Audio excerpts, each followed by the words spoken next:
Hello there, fellow truth seekers. This is Doug coming to you once again on this here Shabbat. I just want to say I hope all of you had a good week and that you've been blessed. Today I want to kind of talk about condemnation before investigation.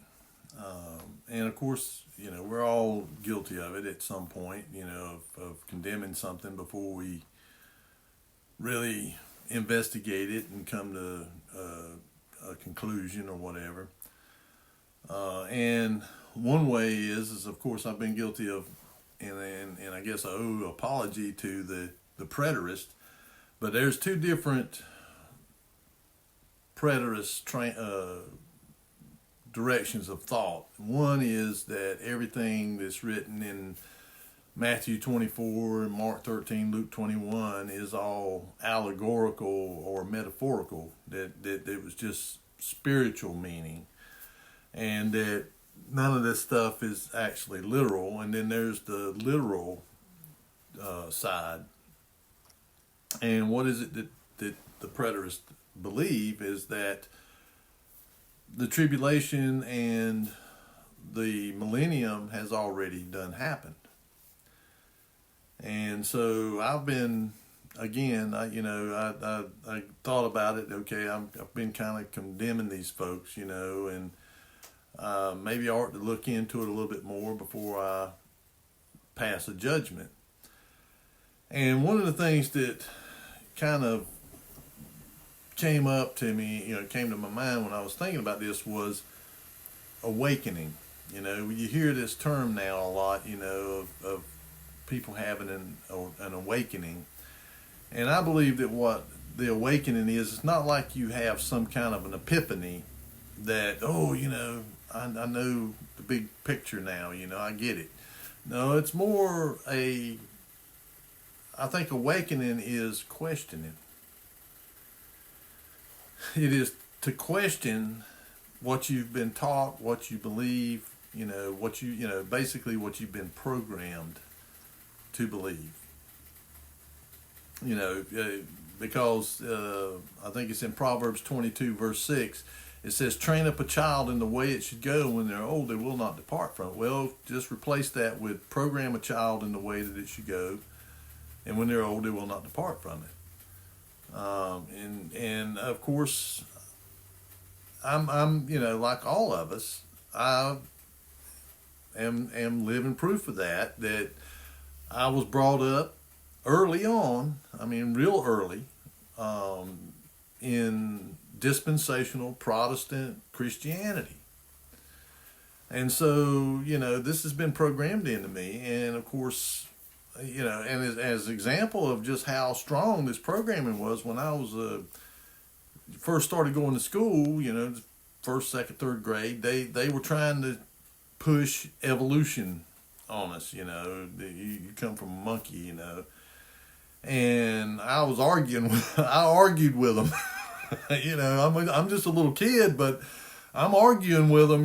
No, we didn't. We were created. And I thought, if I remember, I think I got sent to the principal's office, and they sent me home with a letter to my mother saying, that I was being disruptive, disputing the teacher and stuff, about evolution. And my mother, she got fired up. She went up there and says, I'm going to just tell you, you ain't teaching that to my kid.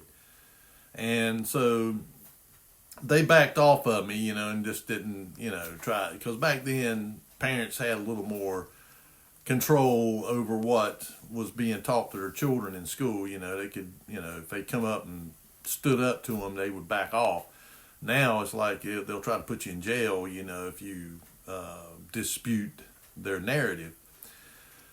So I think that awakening is beginning to question stuff. It's not so much that you have some kind of, like I say, you have some kind of an epiphany, that, oh man, everything I've ever been taught, is a lie or whatever. No, it's not like that. It's just sort of like with me. I think it kind of began with me back in the late 90s. Because I was going to church and all, to a Free Will Baptist church, which is kind of what I was raised up in. And But I began to question about the pagan holidays, Christmas and Easter and stuff like that, and also about the Sabbath and keeping the commandments. And because it was, it was not matching up what I was being, taught in the church, what they were preaching or whatever was not conforming to what I was reading in the scriptures. It just wasn't, it wasn't lining up. And so I began to question it. So I think that this was sort of the beginning, and I think it's a process. I think that this process of awakening and to start questioning is a process, and we're going to be grasping and searching and trying to uncover, turn rocks over and uncover stuff. But as a part of that process is being deprogrammed. We're being deprogrammed. And that's what I was talking about in the last couple of videos, is that Yahushua came to me and he told me, stop focusing on that and focus on me. I'm the truth and I'll lead you to the truth, but you focus on me, and so, and he kind of leads me to things. It's not like, I hear the Ruach, but what the Ruach generally does is points me to a scripture. A scripture will pop up in my mind, like, just as an example of something. This is just, it's just kind of uncanny, and I can't just believe it was just some kind of a random thing. Is that I've been living here where I'm at now for almost 14 years, and I'm driving, and in all this time I have never seen a bald eagle, not once. Now, where I used to live, there was a lake there that we'd go, camping up the lake, and you'd see bald eagles all over the place. But I have never seen one since I've been here. I've seen hawks and vultures and, buzzards and stuff like that. Big owls and all, I've seen those kinds of predatory birds and stuff, but I've never seen a bald eagle. And the other day, I'm riding up the river road here, and there, on the side of the road, eating on a dead raccoon, is a bald eagle. And the very first thing that pops up into my mind is Matthew 24:28. Wherever the carcasses are, the eagles will be gathered. And so it just put me on this, and I began to have scriptures that began to pop up in my head, And so I began to dig into some of it, and of course, again, we have to question the things that we've believed that were, in Scripture, but that they're not. And of course, some of it is like the tribe of Dan. I've read some commentaries and stuff that said, oh yeah, that the tribe of Dan's standard, which standard is like a flag that represents your tribe or whatever. In Genesis chapter 49, whenever Jacob called all of his children to him, and he begins to describe them and how they would be at the end of the age, that in the future, he kind of names each one of them, as to what they are. Well, he called Reuben, Reuben was the symbol of a man, Ephraim an ox, Judah a lion, Dan was a snake, a serpent. Okay, and when you begin to dig into Dan, he's not mentioned anywhere in the New Testament. It's only in, I think the last book that he's mentioned is in Amos. That's the last time that the tribe of Dan is mentioned. And in the book of Judges, if you go look in the book of Judges, you'll see that during the time of Deborah, she was one of the judges, and they were getting ready to, I think they were going up, the Philistines or somebody was, gathering up to do war against them. And she was trying to get all the tribes together to, where's the man among you that will lead us against these Philistines or whatever. And she says, that she tried to get Dan to come down there and help them, but they would not leave their ships. They wouldn't come off of their ships to come down there and help them. So Dan was a seafaring people. And you got to understand that this is, 1,500 years, or roughly, 1,500 years before the Roman Empire began to conquer people. I think Julius Caesar lived around 60 BC, was when he was doing his conquest and stuff. Now, the Roman people began, they existed before that. I think that the first mention of them is around 500 BC or something like that. I don't hold me to it. I mean, because I haven't done a big deep dive into it or nothing like that. But I'm just going off of what I think I remember. So, Dan, they lived, their territory was up near the border of what we call Lebanon today, up in that area, along the Mediterranean. So they were coastal people. And and of course, it's nowhere in Scripture that their ensign was, or their standard had a snake on it or what, but it's just people kind of put two and two together that based on what Jacob described them as in Genesis 49, that was what was on their standard, that Judah's was a lion, that Reuben had a man on it, Ephraim had an ox on theirs, and then Dan had a serpent on his. And I guess it's just, I don't know if it's written somewhere else, because again, the Bible tells us that there's all these other books.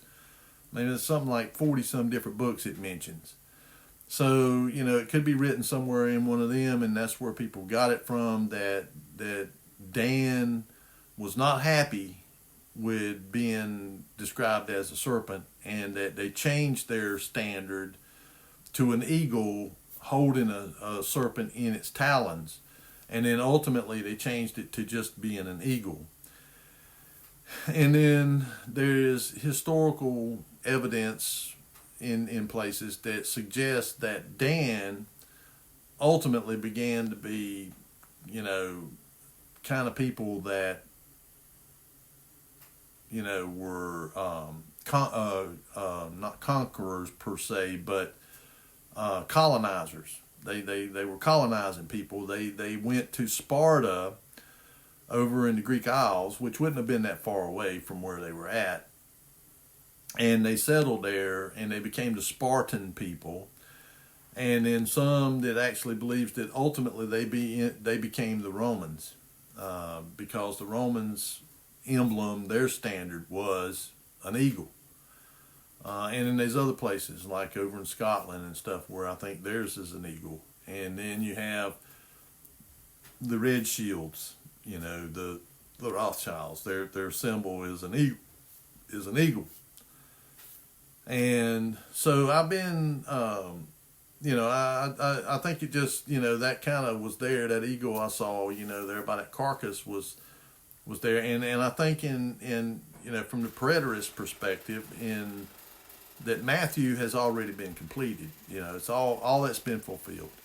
And one thing that really put me to begin to actually question my own feelings and beliefs about this is that, and I've questioned this to myself, in the past, but I just never really talked about it. But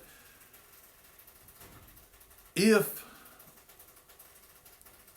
like Revelation was written in 95 AD as they claim, why is there no mention of the destruction of Jerusalem and the temple? Why is there nothing written in the Scriptures, talking about it? Why is it that the only real descriptions about it that we have is from Tertullian and Josephus? That, you would think if John was still alive in 95 AD that he would have wrote, something about it. And so the more I get to, have got to thinking about this, maybe these people are right. Maybe all this stuff has already done happened. And that we are in the little season. Now again, like I tell you all the time, don't believe what I tell you. I'm here to get you to do the same thing I'm doing. That is to question. Question the narrative. And the other thing that's kind of pointed me towards this is that, in Revelation chapter 20, I believe it's chapter 20, verse 4, or no, verse 16. I don't have it wrote down, but I can look it up. It's Revelation chapter 20,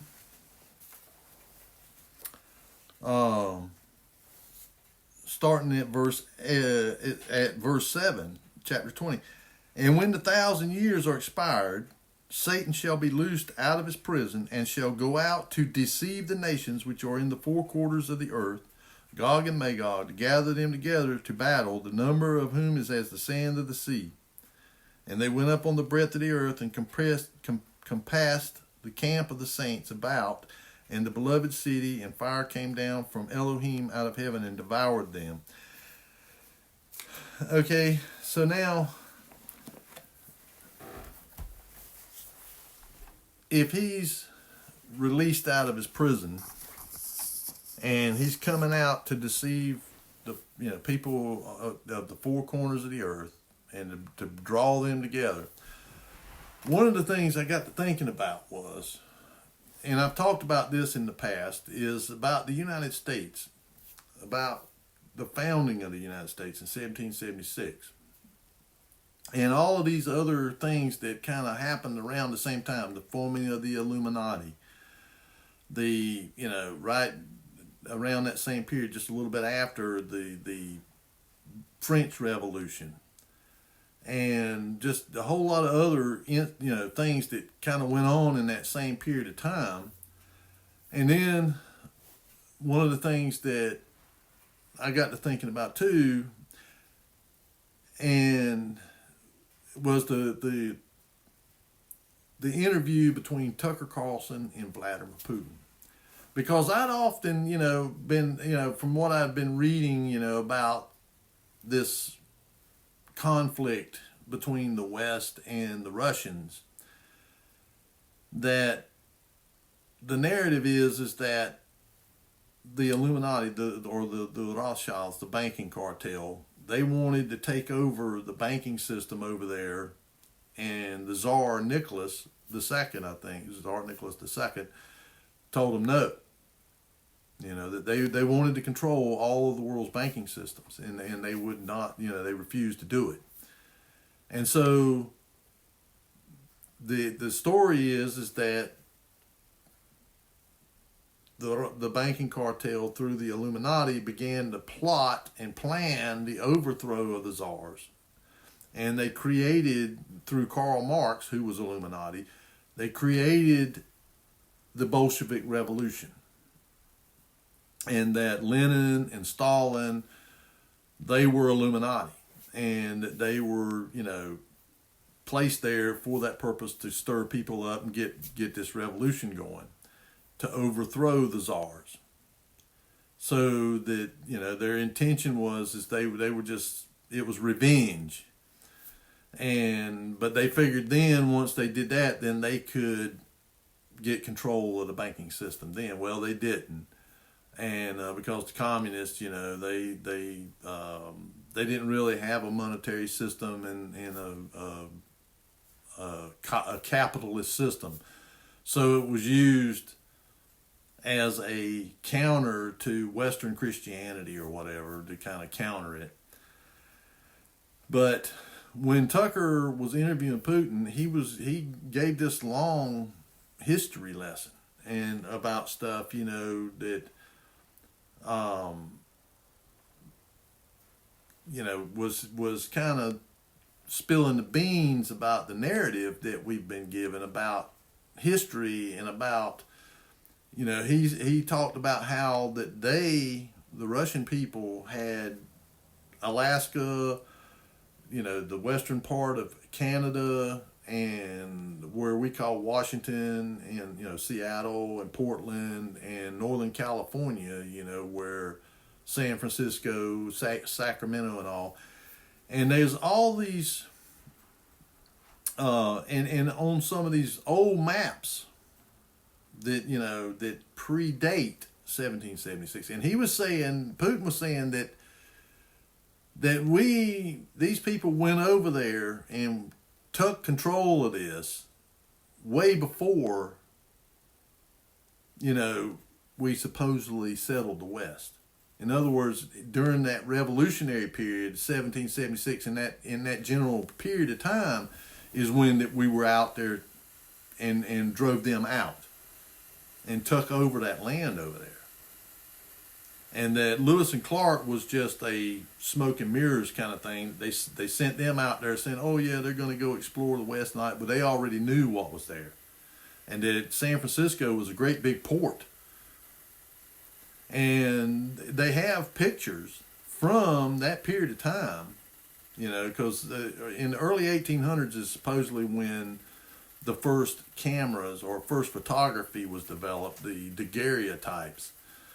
So they're saying that, and there's pictures of these places, and they're huge. They're huge cities. But yet they try to tell us that, there wasn't nothing there, that San Francisco really didn't become a city until after the gold rush, 1849, the 49ers. And that gold rush, that Sutter's Mill was like 80 some miles away from where San Francisco was. And you see these pictures, and there's a bunch of these old world structures there. And the same with St. Petersburg, Russia, and Moscow. There's these pictures from the early 1800s showing these cities and no people there.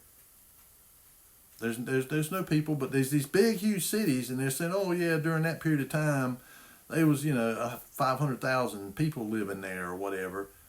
But yet, when you see these panoramic views of these cities, they're enormous. I mean, they're cities that are big enough to hold millions of people. So, what happened to them? Well, if you subscribe to the preterist view of it, is that the tribulation began, was when the destruction of Jerusalem and the temple, and Rome, Nero was the Antichrist, and the harlot was Jerusalem, and the sign of the Romans was the eagle, and it was wherever the carcasses are, that's where the eagles will be gathered. And there's all these dead people. I mean, these carcasses are humans that it's talking about. And Josephus, he in his writings about the Jewish wars and all that stuff that led up to the destruction of Jerusalem, it was like 3.5 years. I mean, that this war went on until the destruction of Jerusalem in 70 AD. And then there was another, and that was when the desolation of, the abomination of desolation. And then 3.5 years of war leading up to the return of Christ. And, and he told his disciples that he would return, that some of them would be alive at his return. And so we just naturally, automatically assume that John is still alive here 2,000 years later, and of course, I don't, I'm beginning to believe that it ain't been 2,000 years. It's been 1,250 years. And the reason for that is that by their own, the modern historians and all that, the Dark Ages. And wouldn't that be what Satan would call something like that? The millennial kingdom, the Dark Ages. Wouldn't he call it something that, the opposite of what it was? And there's nothing. I mean, so what happened? Did everybody just lay down and go to sleep and for 700 to 1,000 years or whatever, and then all of a sudden start building and doing again? I mean, so where did that time go? What happened there? And even I listened to this guy. He was a German scholar. He was an economist by his doctorate or whatever. He was had a PhD in economy or economics, but he was multi trained. He was also big into chronology, the study of time. And I mean, he wasn't a Christian or anything like that. Matter of fact, he's probably an atheist or something. But he said that, and I think the guy passed away last year. I mean, but he was seemed like a pretty intelligent man. And he said that, what the historians and the dendrochronologists and other chronologists and people like that were putting out there as the history, he said it does not match up to what you see. He said when you look at, just really, step back, somebody that's not a historian or something, and they step back and they look at it and say, well, man, this really, what I'm seeing here, in the way of these buildings and these structures and the layer under it, it's not matching. It's not matching up with what you're saying. Because these buildings are on the same plane, but you're saying these are 1st century, these are 3rd century, and these are 9th century. This is Roman Renaissance structures. But yet, when you dig down along the foundations of these 9th century structures, there's nothing under them. And you would think that they would be old structures or pieces of old structures or something down under these buildings, but they're not. So he's saying, that this building here that you're calling Roman Renaissance was actually built in the 1st century. It wasn't built in the 9th century. It was built in the 1st century, and so was these ones in the 3rd century. They were all built at the same time. And then, and of course they don't deny this. This is, there's historical pictures and documentation of it where Rome had to be dug up. The Colosseum over there in Rome, that big Colosseum, was under the ground. And you can even still see it over there. I mean, if you go to Rome or whatever, or get pictures, looking at it panoramically or whatever, you can still see where there's these big heaps of dirt and stuff, and it's not just there, it's all over the world. And of course people call it the mud flood, but it wasn't a mud flood. It was liquefaction. And this is what I'm kind of coming to the conclusion of here, because, I mean, again, another awakening moment, where, I'm questioning stuff because, I'm questioning my own self, what I'm talking, what I'm saying, I'm questioning that too. This is kind of one of the reasons why I do this. This is not just for your benefit. This is for my own benefit. I can kind of talk it out and then begin to question it. Okay, what I'm thinking here, what I'm saying here, is this really matching up with what Scripture says? Is it really matching up with what I'm seeing? Does it match up with what, because the way I look at it is whatever the controllers, the powers that be, are pushing, think the opposite. If they're trying to say, oh, no, we've had this long period of time, well, question it. Believe the opposite. Because they, and I have said this, okay, if you're Satan, all right, and the tribulation comes, Yahushua comes down here, establishes a kingdom here, millennial kingdom, time of peace, prosperity, no wars, no conflicts, and people have all this time to devote to artistic creation, building, technology, and just as a side note about technology, just because, again, our narrative is that this is the only way this can be done.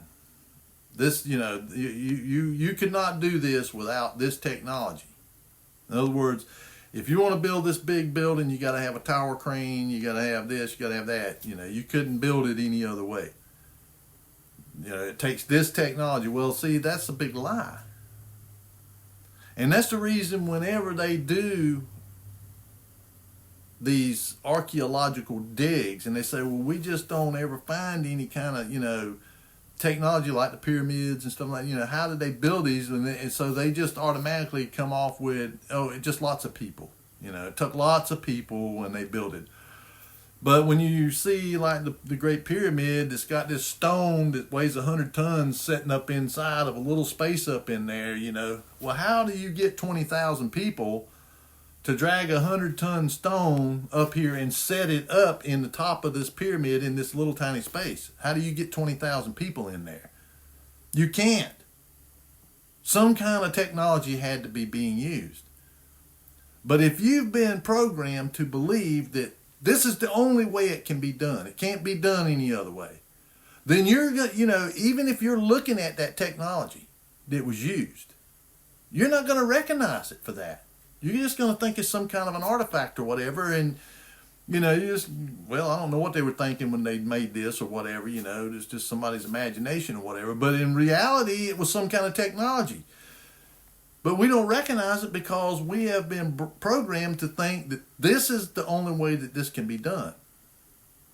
We're not taught that you could be using sound, you could be using energy, you could be using acoustic, pressure. You could be using a lot of different things, forces that have nothing to do with leverage, building a big tall tower crane or something, and putting it together to lift stuff and set it in place.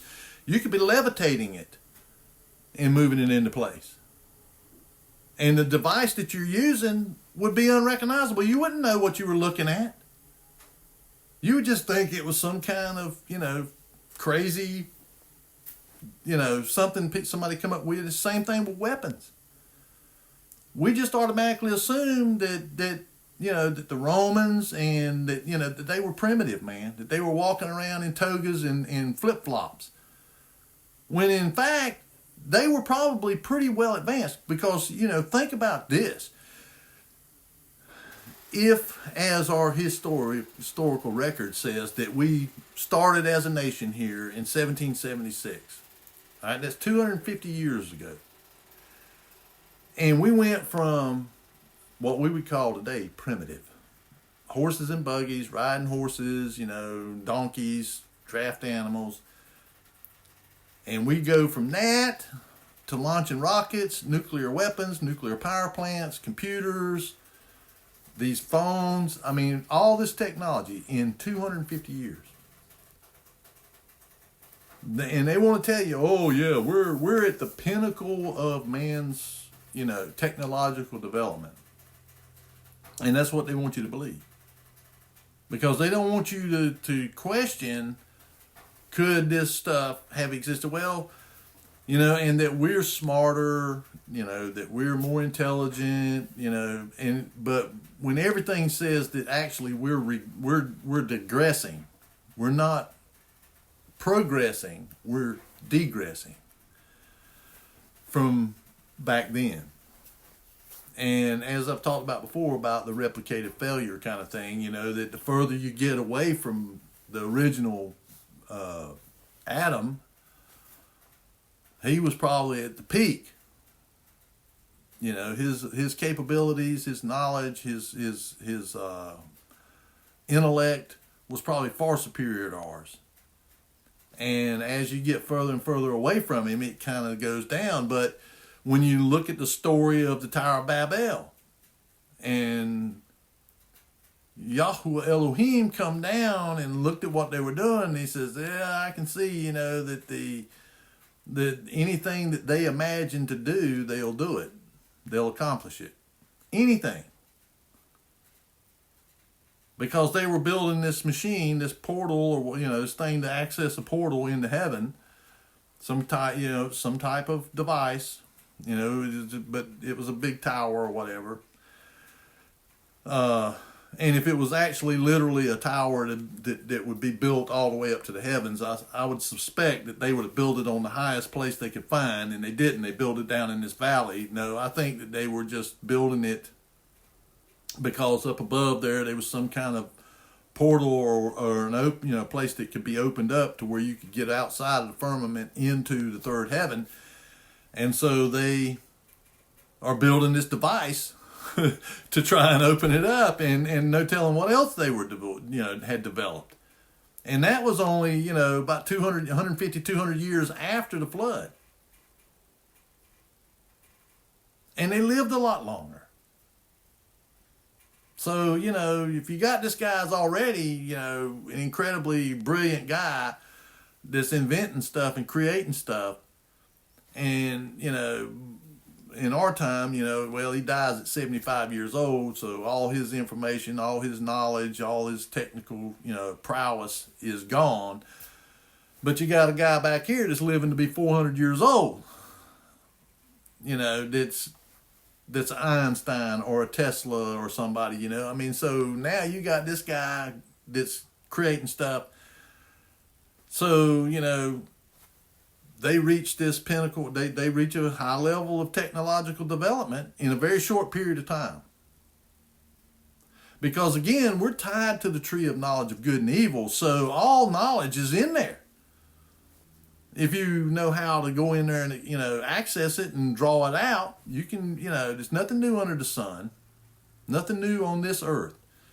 And so you can go in there, and if you listen to people, which Steve Jobs is dead, but, if you went back and looked at some of the writings of his, of comments and statements that he's made, he said he would go up here. He was some kind of Buddhist or something, He said he would go up to a Shinto temple up there in Northern California, and he would go there because it's real quiet and real serene.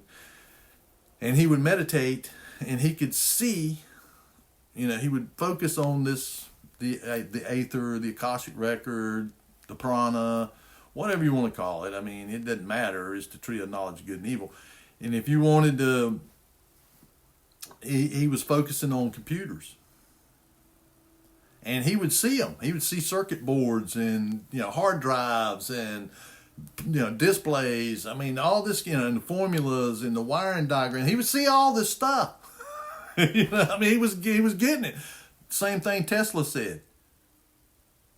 Einstein, he called it experiments in thought processes. But he was doing the same thing. He was going into a trance, and he was looking into this tree of knowledge of good and evil, and he was getting all these formulas and ideas and all this kind of stuff. So, the idea that the Romans and these people were, an example, look at the Parthenon. It has the largest unsupported concrete dome in the world. Made with concrete that we cannot make. So they were primitive, stupid bumpkins. And yet we can't do that. We're so smart and so advanced and so far ahead of them. The pinnacle of man's technological advancement. And to give and so if you came out of this tribulation and you come into this millennial kingdom, not all the Romans were destroyed. There was still a bunch of them still around. But the ones that were there fighting against the Messiah, yeah, they were destroyed and all that. And so you have these people coming into the millennium that have all of this knowledge about how to build these grand structures and stuff. And so they're doing this all over the world. Again, we're led to believe, we discovered America. Christopher Columbus discovered America, and and there's nothing here but a wilderness and, a bunch of savages. And it's funny that, again, at this, there's nothing really concrete to show that there was anybody here before 1776, that period. Nothing other than what is written down and recorded. But do we know that that is true, or something that was just made up, or something that people that was here already, they were already here, and that these people in 1776, they just showed up here, and they were this people of the eagle. Notice the United States symbol is an eagle, and that's why I think that eagle that I seen the other day was significant. That it was leading me to something. That this eagle came out of the tribulation. Romans, or maybe even Danites. I don't know. Again, that's one of them kind of things that you just kind of have to say, hey, there's things that point to it, but is it real? Is it something that was created? I don't know. But we do know that the United States' symbol is an eagle, and that here we are. And go pull up the Library of Congress. Now, they say it was built between 1890 and 1897. It's the largest repository of documents and books and stuff in the world. There's over 180 million articles in there. Okay. But you look at this building, the main building, the Thomas Jefferson building. It is incredible. I mean, that's all the superlatives or whatever that you could use to describe this building is unlimited, because it is incredible. And it just has the look and the feel of antiquity. Permanence. And the designs inside of it, the artistic, a structure like that would have to be built in a time of peace and prosperity. It cannot be built during a time of conflict. And I can tell you right now, and this is it's a historical fact. The United States was born in conflict and has been in conflict ever since. The Revolution, the War of 1812, the Indian Wars, the Mexican-American War,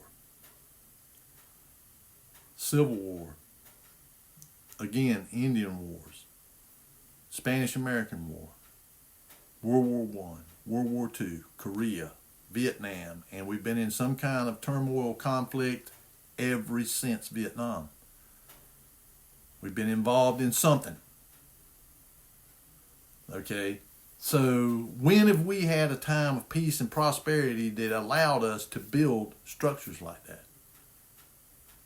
And then you look all over the United States and all the big cities, and you see these old world structures. And every one of these cities had big fires. New York, Chicago, San Francisco, Sacramento, San Diego, Kansas City, St. Louis, Cincinnati, Philadelphia, they all had these big fires. And then afterwards, they come out and say, yeah, see, we rebuilt and we built all these structures. The World's Fair in Chicago in 1893. They called it the White City. All right, and if you go look at the footage of these things, they had moving sidewalks. I mean, and we're talking 1893. Okay, the first electrification power plant in the United States supposedly was in 1897 up on the Niagara River, and it was built by Nikola Tesla and George Westinghouse. 1897.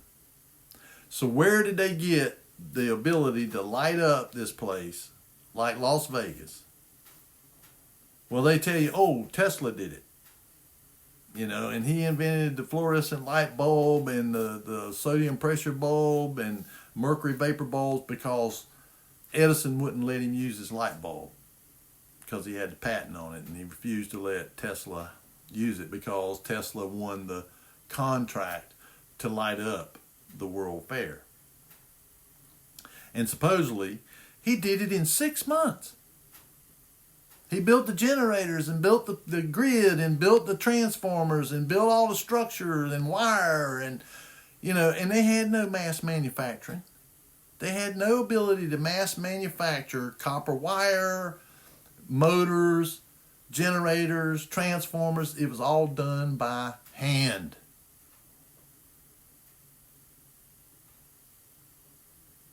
And these buildings, and of one still exists today, which is the Museum of Science and Industry up there. And I mean, it's a massive, massive building. And it, you know, and you can look at it. It's old. It's older than 1893. I can tell you that. And they try to show you pictures of this big swamp there, big prairie swamp. And 2 years later, you got the white city lit up with moving sidewalks, lakes, canals, all this stuff in 2 years.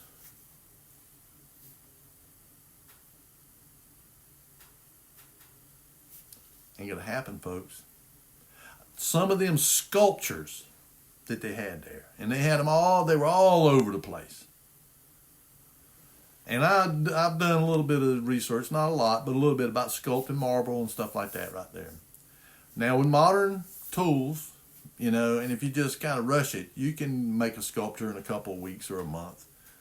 But it's gonna look that way. But if you're a real sculptor, a real artist, and you take a block of you know, big block of marble or granite or something, whatever, and you hand carve this statue of a, you know, human size, life size statue of Venus de Milo or somebody, you're talking a couple of years, minimum, maybe 2, you know, minimum, and maybe 5 or 6 years, depending on how complex and how intricate the design is. And some of these, you can go look at them, like they're on the Library of Congress, the building up there, the U.S. Capitol, and a lot of them other buildings around there. Folks, them buildings are old. And they're all over this country. They're everywhere.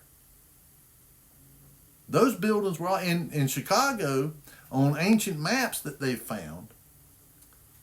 And of course, the narrative is, oh yeah, you know, Chicago wasn't there until like 1840. But there's maps showing a place called Chalaga. Chalaga, right there where Chicago is. And it's funny that, you know, again, that same period of time between 1776 and the middle, like the 1850s along in there, they had all these orphan trains, these orphanages, these great big huge buildings. Big. I mean, when did they build these? And I mean, according to what we're told, this is all the population there really is. I mean, it's not that much.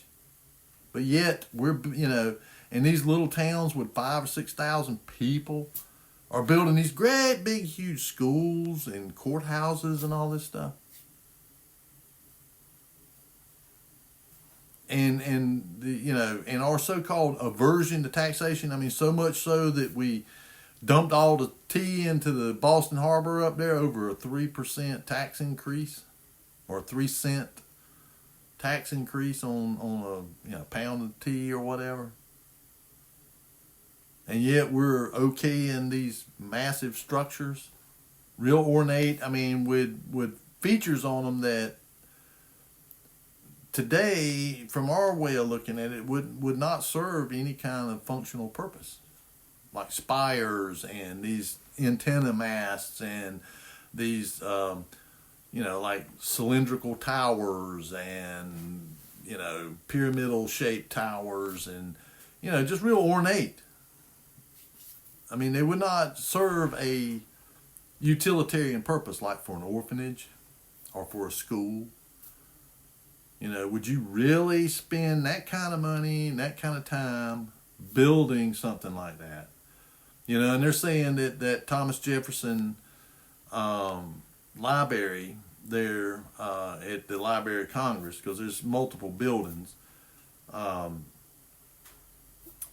the main one there was built in 7 years. And it's got all of this ornate, I'm talking about, like there's a dome on top of it there. And if you look up in that dome, those patterns in there, they're like octagon shaped or something, and with a circle like and they are absolutely perfect. They say, oh yeah, it was, artisans, craftsmen, real craftsmen, that handmade these. Really? I mean, these things are made with a machining, precision, or with a molding precision. Like if you built a mold, but the mold was machined. You machined this mold, and then you poured this, you put this mold down in there and you made this concrete dome, and then you set it up on top up there. And I mean, it's and then all the gild work and the carvings and the wood, and I mean, just on and on. I mean, you're not talking about a building that was built in 7 years here. You're talking about a structure. In fact, another one that, just to give you an example, Penn Station there in New York. It took them 4 years to tear this building down, but they said they built it in 2. But yet it took them 4 years to take it down. And you can go back and see pictures of this building. I mean, it was unbelievable. I mean, people standing outside by the columns look like this. And yet they're saying they built that in 2 years. I mean, so this is what I'm talking about, the awakening, questioning what we've been told. And like I'm saying, you're going to tell me, when you begin to have this questioning and awakening or whatever, and you start looking at everything, whether it's banking, the medical system, education, higher education, religion. I mean, you look at all of it. All of it is, you start digging into it, it's all deception, lies, corruption. So, if you're Hasatan, you've been bound in Tartarus for 1,000 years, you and your buddies, and you got all this time on your hands. I mean, what would you be doing?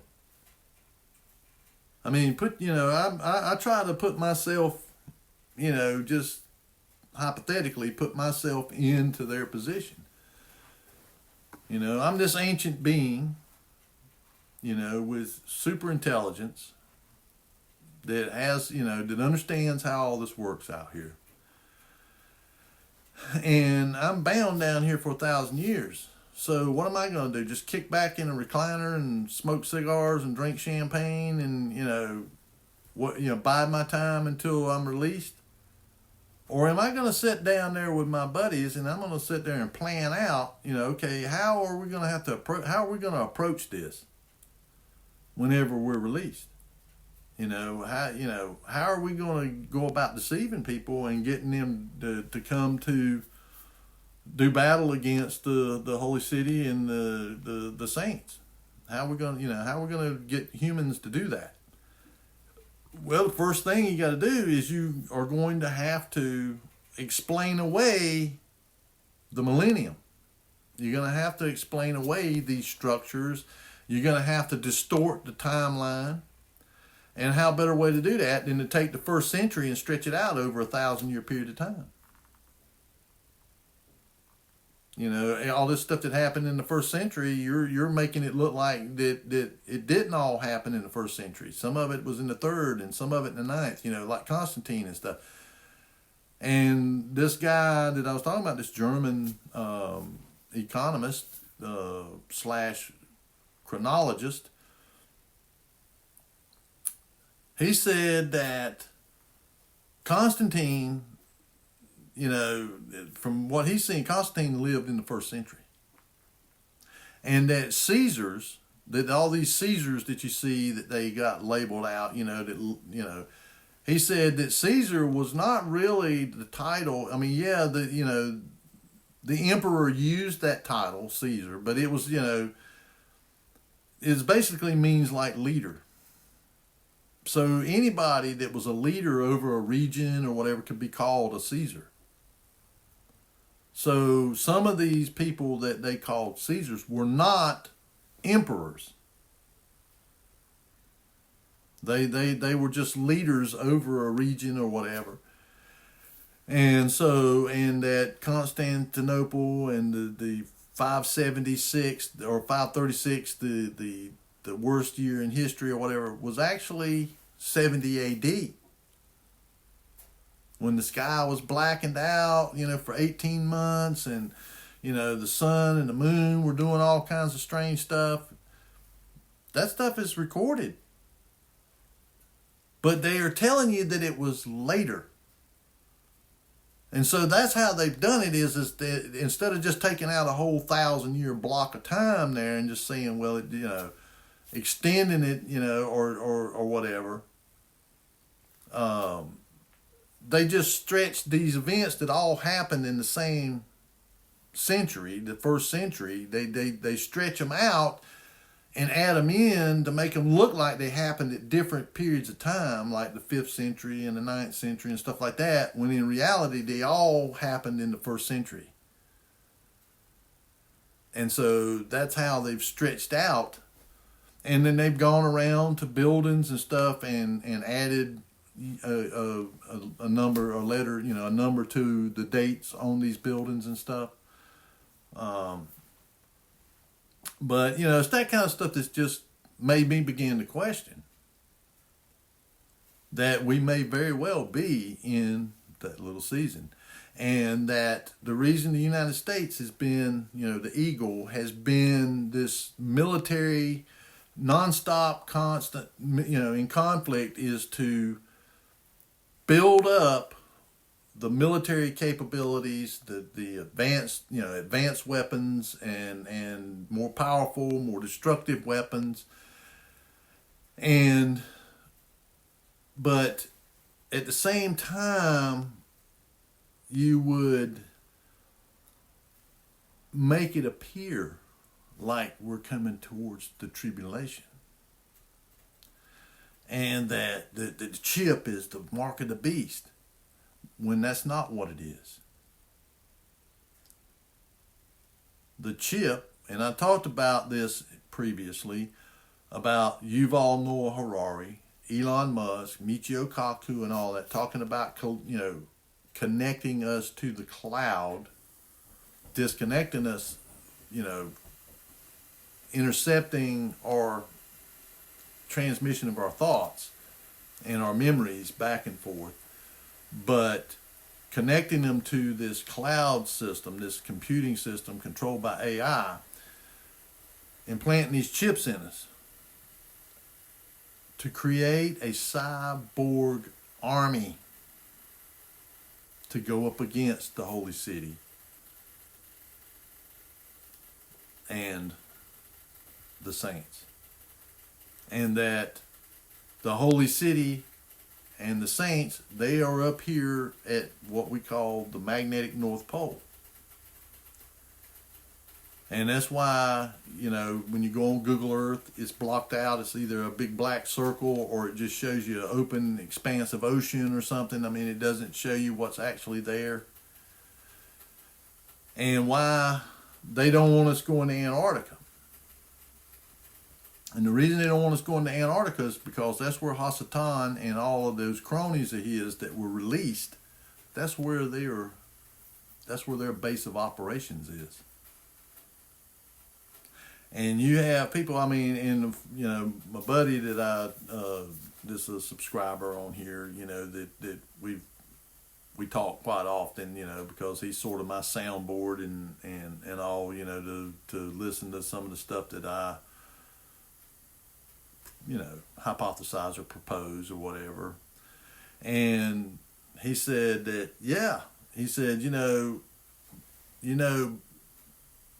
you remember when John Kerry and Barack Obama went down there? Why? Why would the President of the United States and, one of the big wigs, elitist, John Kerry, why would they go down to Antarctica, an ice wasteland, according to them? Because they're going down there and they're conferring with these people. And they're telling them what to do. They're telling these leaders, the main leader supposedly of the eagle. And isn't it funny, wherever the eagle is, the carcasses are? Everywhere we go, everywhere we're at, there's carcasses. There's dead people. And so, it's got me to thinking, man, that the final conflict, final confrontation is just, it's close. They just got, a few more pieces to put into place. And, I see, and I'm beginning to see, this present administration coming in and these people that are all being selected. And, and we're seeing like all this drone stuff going on up there in New Jersey, New York and all that. All the UFO sightings. And this is another thing that I saw, and this is kind of, it's kind of uncanny. It was from like 1971, and it's called the Red Hat Prophecy. And it was a Navajo, I believe. It was Navajo or Hopi. I can't remember for sure which one, but I think it was Navajo. And it was one of their medicine men or whatever, and he had this prophecy, and he was showing, he said, there's these things, and he pointed up, he had it up on like a big blackboard, and he drawed it out, showing, these different events that were going to happen. And he showed this disc up there in the sky, and it had a swastika on it. And of course, people say, oh, that's Nazi or whatever. No, that symbol goes way back. They find it on ancient structures like over in India and Egypt and different places. That symbol has been around a long time.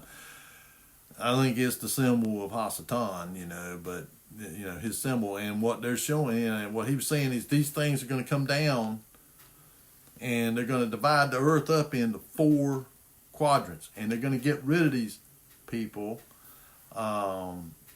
and I think that's what they're gonna, they're gonna say you are a traitor if you are against going up against the holy city, because they're gonna try to it's just this alien agenda stuff that you keep seeing in the news and they're talking about in Congress, and you begin to see that they're creating a narrative. They're creating a narrative about these aliens and all this stuff. Why? Well, if, to make the holy city, you just say, hey, those are aliens up there and we're at war with them and we need your help. We need humanity to help us to go up against them. And anybody that's not willing to do it, they're going to say you're a traitor to humanity. And, you know, they're going to execute you. You know, or you know, you're going to be hunted. And of course, with the technology and all they got now, you ain't going to be able to escape. You know, I mean, you're just going to have to be martyred, unless, you know, we're somehow or another, Yahushua comes and takes us out of it, you know, and takes us to where he is, you know. I mean, I don't know, but I would, you know, again, if I was in Hasatan's shoes, these are the kind of things I would do. You know, I would try to create the narrative that makes it look like we're going into the tribulation and that, you know, the Antichrist. And I would create this little country over here, Israel, you know, which was destroyed. I mean, at the destruction of Jerusalem. And this is the other thing. How do we know that that is really where Israel was at? Jerusalem. How do we know that? I mean, you know, or any of these places, Damascus. I mean, you know, Damascus could have been destroyed back there. It's, you know, in 70 AD when all that destruction was going on. I mean, we don't know.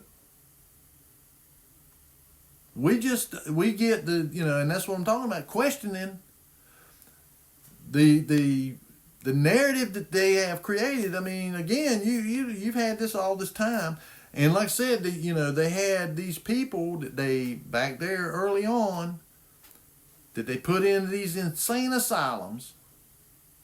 They said, and they called them religious zealots. Well, what if these people that they relegated to these, you know, the ones they didn't kill, that they put into these insane asylums, and they took their children and put them on these orphan trains and all that and sent them to these people that were willing to keep their mouth shut about, you know, and these religious zealots that were put into these insane asylums were coming out telling people, no, that ain't the way it is, that these structures and all this stuff was already here, and we came out of the millennial kingdom, and these people are deceivers. You know, the robber barons and the controllers. And then that's what they did with these people. They put them away into these insane asylums and took their children and put them in these orphanages, and they brainwashed them. And began to put in a new identity or a new belief,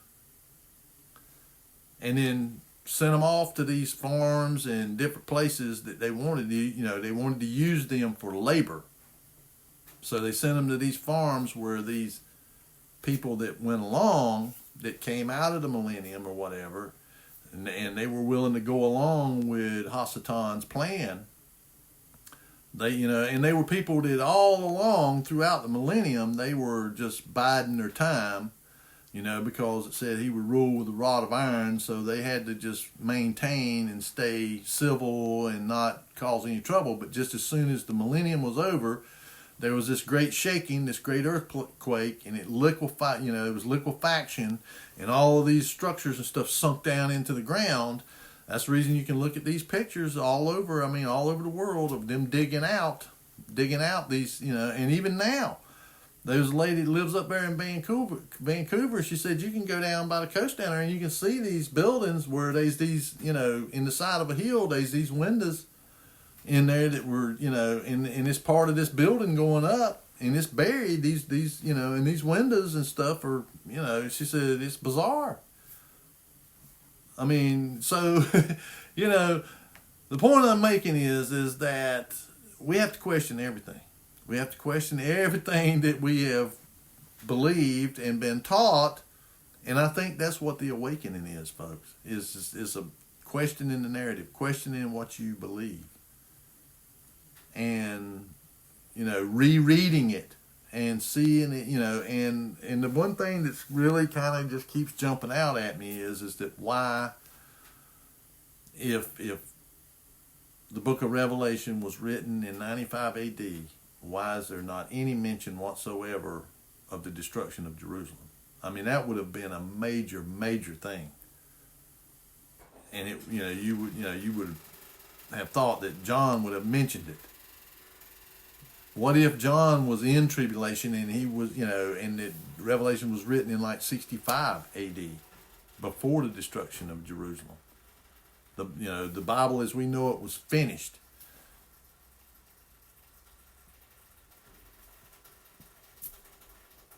I mean, I'm having to question what I believed. Again, because I grew up in that and I was programmed into that. And I've been slowly coming out of it. I mean, at different periods, things have been, I've started questioning, like I said, about the Sabbath and about the pagan holidays and about the keeping the commandments and stuff, beginning back in the 90s. I began to question it because it wasn't matching up with what I was seeing. And I think that all along, at different periods, the same thing. And it may be that, you just can't receive it all at one time. It just would short circuit you, short circuit your brain, or something. I don't know. But I think he knows how to give it to us, and continue to reveal stuff to us. And the eagle and the carcass, it just makes me think, that America represents that eagle and the carcass, this war machine. That's what America is. It's just a war machine. And they keep it tied to patriotism and all this stuff, and really has nothing to do with that. It just has to do with them biding their time and developing, continuing to develop technologies and weapons, as we are given this knowledge. And again, about the old world, they didn't have any of this. Oh, yeah, I think they did. I think they had weapons that, that were a whole lot more powerful than what we realize.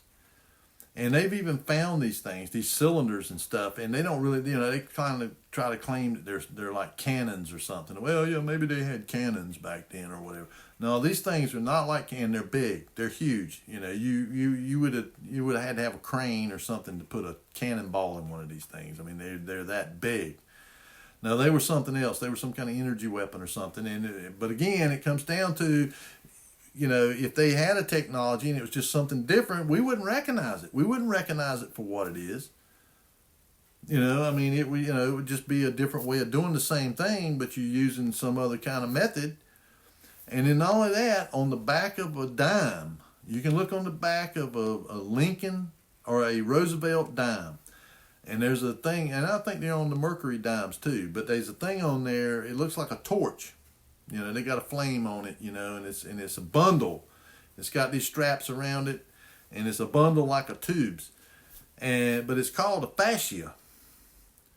And I've seen pictures of these depictions of ancient gods like Mars and Mercury and different ones, and they're carrying these things on their shoulder, like with a strap. They got them strapped, and they're carrying it. And according to some people that study this, ancient mythology and stuff like that, they said that it was a weapon. It was some type of energy weapon that they carried, and it could melt rock and everything else. And when you look at a lot of these cities that they've dug up and stuff, they're melted. I mean, the rock and stuff like that, stone and all, these buildings were built with, they just melted. Well, I can tell you right now, I mean, it takes a pretty powerful weapon to melt rock, to melt stone. I mean, and over there, all throughout the Mideast and all over in there, there's all this vitrified glass.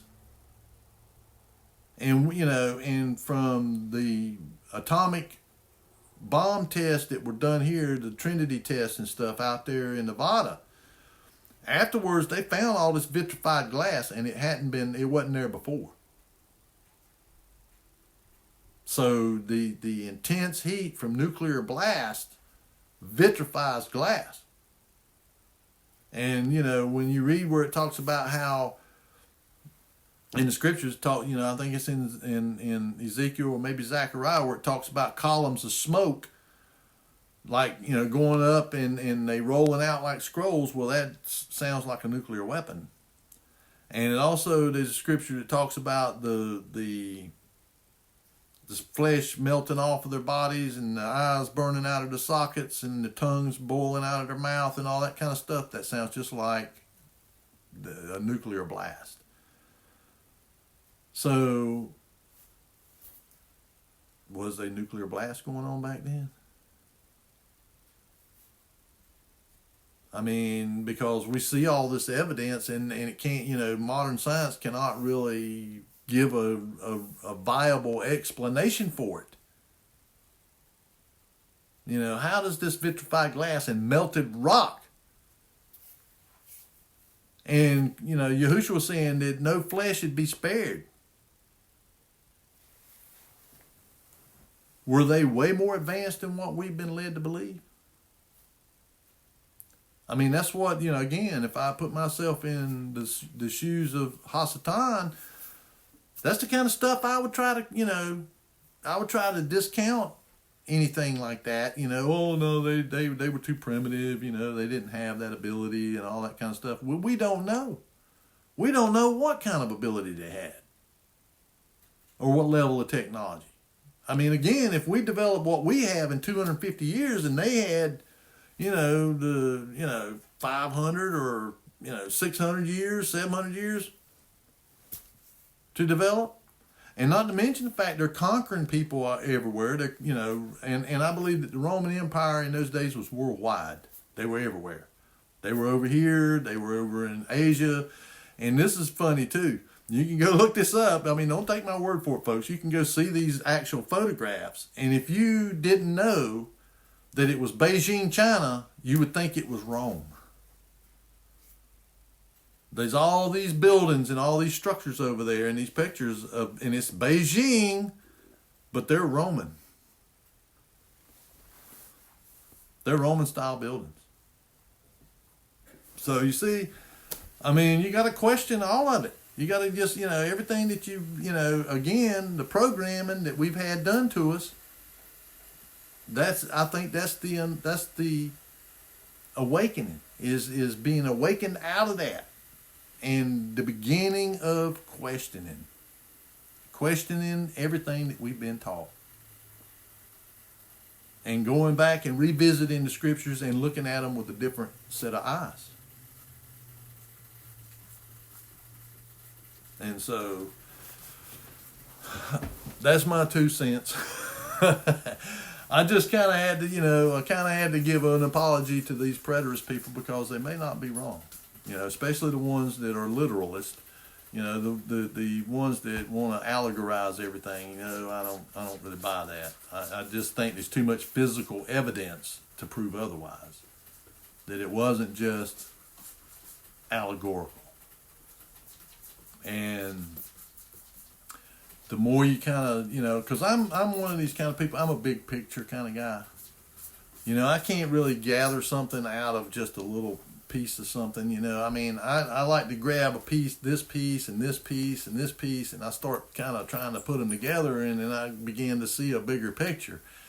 And then I kind of can get a handle on it. But if you got a bunch of little pieces, but, you don't know how they fit together, then it's confusing. But if you can, and this is just my own way of thinking, some people are good at taking a little piece, and kind of gathering more from it than, the average person does. I'm just sort of a big picture kind of person. I have to get a bunch of little pieces all over and then start trying to fit them together, and then when I fit them together I begin to start seeing a picture, and then it becomes clear. And I think that's what Yahushua's been doing with me since going back to the late 90s. There is that he's been giving me little pieces, and just to see, well, can you, what do you get from this, and okay, well, here's another piece, put it together, and but the one thing that kind of seals it for me is just all the deception. I mean, it's just a deception, like it's just unbelievable at all the deception. I mean, when you really begin to uncover this stuff and you just start looking into the narratives that they've been feeding us, and then you see the actual result, it doesn't match up. It doesn't match up with what we see. And so that's having your eyes opened. When your eyes are open and you begin to see that the narrative and the story that we've been told. And that's why I think things are speeding up. And that's why, these people act, I mean, they almost insane. I mean, it's like a, desperation kind of thing. I mean, where, we got to do this. We got to get this done, and we're not letting anything stop us. Well, that's satanic. That's demonic. That's satanic. That people are that panicked, as if like you're gonna mess up our plan. I mean, and that's why I think that and then when you listen to people like Trump talking to and all these pundits, oh, we're going into a golden age, a new golden age. And when you listen to the occult people and all that, what was the golden age? The time before the flood. And what does Yahuwah tell us? I tell you the end from the beginning. Okay, the last days would not be, the tribulation and the millennium. That wouldn't be the last days. The last days would be the last days. That would be that little season with Satan. So I tell you the end from the beginning. And so we're seeing in this end period that we're in, we're seeing a return to the golden age, the time before the flood. And it's just that they're using this narrative, and they very well, may make it, seem, prosperous and, everything's booming and forgiving dead and doing all this kind of stuff. But the whole time they're ushering in this cyborg technology, this transhumanism stuff. And that's the same stuff that was going on before the flood, where they were genetically altering stuff, and because that's the same thing that's going on now. All this genetic stuff is going on, and they're promoting it, they're putting it in everything. And now, this woman that's a pathologist, world-renowned pathologist, she says she's seeing all of this stuff in these cadavers in their blood, all these structures being built by these nanotech robots, and these polymers and stuff that are being formed. And that's where these blood clots, these people, these big, long, funky-looking blood clots that they found in these people that died, is from these nanobots in there building these polymers and stuff. Terminator kind of thing. You want to create these cyborgs, that you can control, tying them into the cloud or whatever. Again, you got to listen to what these people are telling you. And they sort of like an unwritten legal system about how they can possess people and how they can, get people to do stuff. They have to have legal right, and it's the same thing with, they have to kind of come out and tell you what their intention is, and if you don't do anything about it, then they're given legal right to do it. That's what I was talking about last week, about calling these people out, holding their feet to the fire, and standing up against it. Otherwise, silence is permission. Silence is permission. And so I'm going to kind of bring it to a close there, but my whole intention in all of, doing these videos all along is just to get people to question stuff, to question the narrative, to question what the reality that we've had presented to us, this false reality, and to question everything. Because, I mean, they've gone whole hog, man, when it comes to deception. I mean, they have gone, I mean, the extra mile. From every angle, every direction, they've tried to cover all of their bases. But the problem is that this awakening, people are questioning it, and they're looking around and they're seeing that what we've been told ain't matching up with what we're seeing. The fairy tale ain't matching up with the reality. And so there you have it. And so the moral message is no more condemnation before investigation. You know, to search a matter out. And, you know, before you draw conclusions. And so, again, you know, kind of have to apologize to those folks. Because, you know, I'm really beginning to be convinced that we are in the little season, folks. And, of course, again, I'm a victim. I'm a victim of programming, just like everybody is. I mean, what I was programmed, because, you know, modern neuroscience, they say that from about 6 months after you're conceived, you actually begin to form the connections in your brain, the programming in your brain, and up until about 6 years after you're born. And I think that's why the scriptures tells us, you know, in Proverbs 22:6, train up a child in the way they should go. When they're old, they will not depart from it. You know, basically program a child in the way they should go. When they're old, they won't depart from it. You're forming all them connections, and so and that's why the government and these powers that be want to get a hold of your children earlier and earlier and earlier, because they understand this. That the earlier you can get a hold of people's children, and people are voluntarily giving their children over to these people to program them the way they want them to be. And you can see the result of it in the children that are coming up now. I mean, they're like on a boat without a sail, adrift out in the middle of the ocean. And that's because they have created a situation where both parents have to go out and work.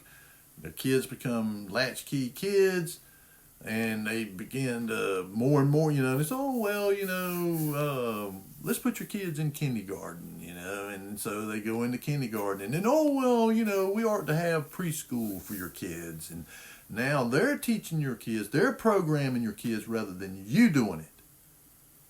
And you hear well, it takes a community to raise a kid, you know, and it's our kids. Now, not your kids, it's ours. And so, you know, and because they know that the earlier you can get a hold of them and program them, the harder it's going to be to change them, to get, you know, to reprogram them. And so that's why for somebody like me, that grew up in the kind of, you know, and it's harder for somebody like me to come to a lot of this stuff than it would be for somebody that never had been brought up in a religious system. You know, maybe just wasn't religious at all. But that they come to religion or something at a later time, maybe when they go looking through it, they're going to see it with a different set of eyes than somebody like me. Because I've been programmed to the dispensationalist Protestant Christianity belief system. And so trying to break away from that, ain't so easy. I mean, that's why I believe that Yahweh Elohim has been merciful to me and patient with me, is because he understands that you know, man, you know, you got to be reprogrammed. You got to get, you know, you got to come out of this and come to, you know, the real truth of the way things really are. And we understand, you know, I understand that it's not easy. You know, it's just like with the flat earth thing, you know. I mean, initially, man, it was hard for me to come, you know. I mean, I eventually, you know, when I began to look at the scriptures, oh, yeah, you know, that is what it's saying. You know, it's true that the earth is flat. But initially, before I looked into it, I automatically just wrote it off And that was just a factor of programming, the school system, programming me into believing it. And of course, like my mother now, we'll have to give my mother credit. He's like, for the moon landings and all that stuff, she just said, that's fake. She said, they ain't been on no moon. Now she didn't say nothing about the earth being flat and all that stuff, but she just knew that it was all just a big scam. And so, so she hadn't been so programmed. I mean, she was still programmed too with the doctrine, religious doctrine stuff, but the science and all that, because she only went to like the 8th grade, so they didn't have a chance to really indoctrinate her with the science stuff. Me, I already had a mind that gravitated to science and technology and all that stuff. So, they just swept me along. I just would never buy into the evolution thing because my mom had ground that into me, about we were created. But otherwise, the rest of it bought right on into it. Well, you got to be deprogrammed. And of course, the more indoctrinated you are, the more programmed you are to a certain thing, the harder it is to kind of get you out of it. And thankfully, he has had patience with me, and Yahushua's, been patient and continues to, bring me to more truth, and to make me question even more.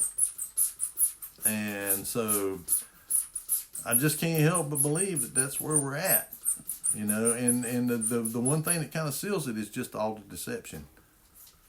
I mean, I'm sure there's been deception, pretty heavy deception all throughout man's time here on earth. It's, when Satan was active, that he was, doing all he could to deceive people. But I don't know. It just seems like this period in time it's like the last hurrah. Like all out.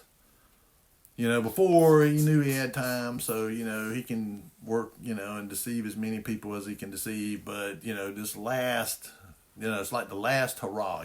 We got to just go all out, full on deception, use as many people to help foster this deception as we can in every area of the world, every area of life.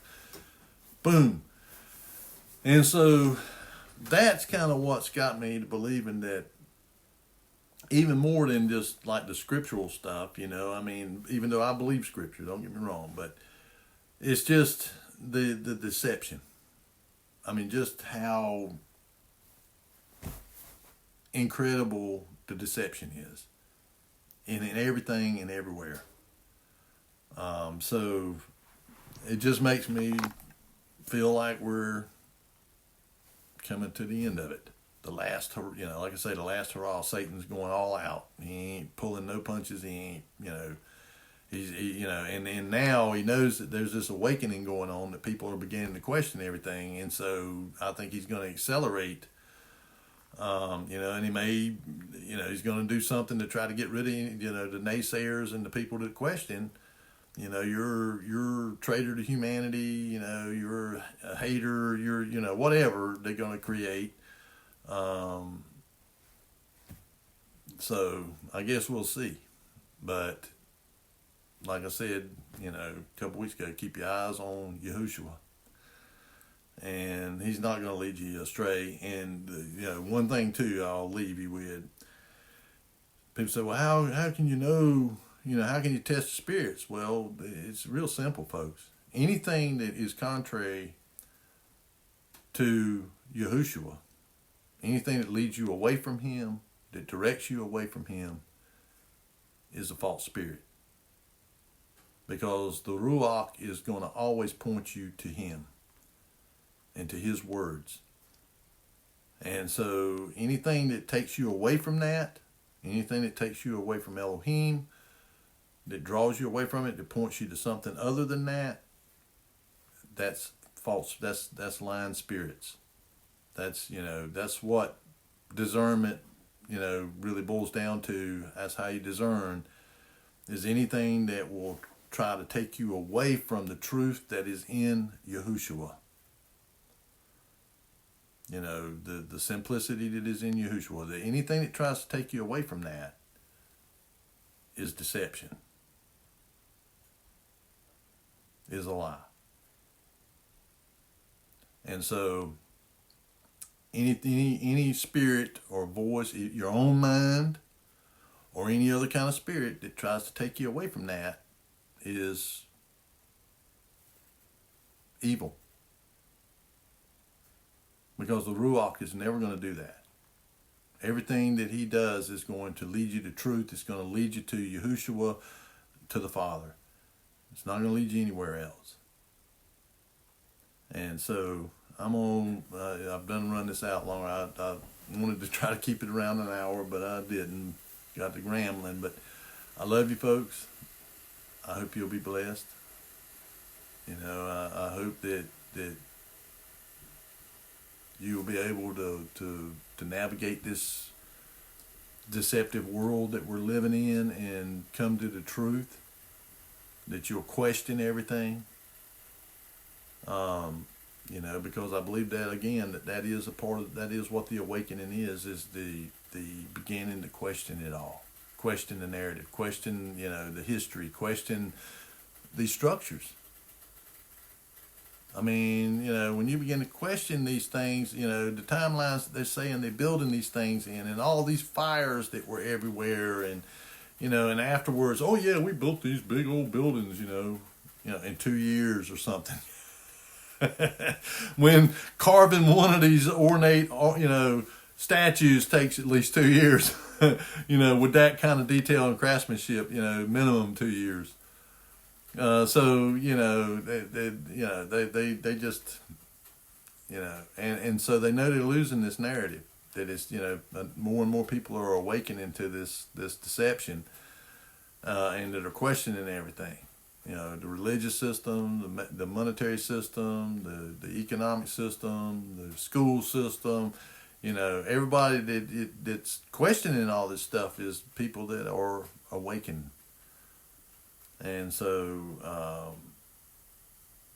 I just hope, you know, that we all will awaken and see the whole big picture, you know, not just pieces of it, but the whole big picture. And so with that, I'm going to call it a day, folks. I love you, and I'll see you on the next Shabbat if Yahuwah is willing.